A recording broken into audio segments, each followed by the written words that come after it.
I would say back in sophomore year of high school, I started, thinking about majors, thinking about college, and then I took an environmental science class, and it sparked my passion. I've always loved the outdoors, and I'd like to keep loving the outdoors, and that's why I like the environment, global climate change, is things that just something that I just heavily interested in, heavily invested in, and just back in high school, and it's just pushed me to keep finding more information on it, taking classes and looking into it. And this committee is just another way to bring awareness and bring new ideas, bring ideas to it, and get high schoolers and different people involved in climate change and how serious it is.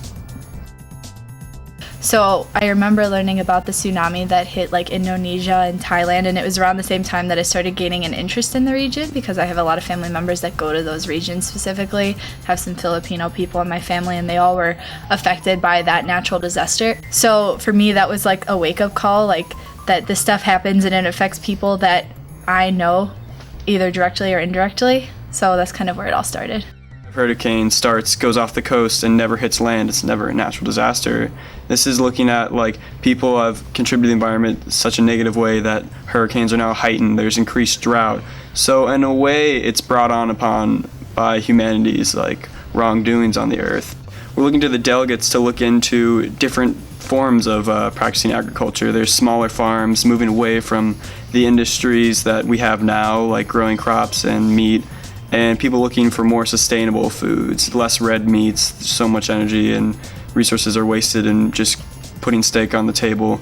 The governments are going to have to come together and create new plans and new means, and maybe even change the way society looks at food to get them to think about it differently, and that way they can combat drought with this more efficient farm use, better irrigation, better crops, more crop rotation. The best agricultural economies and systems in place, and they aren't at risk for desertification. Those are going to be the key countries that people are going to be migrating to work and to have a sustainable lifestyle.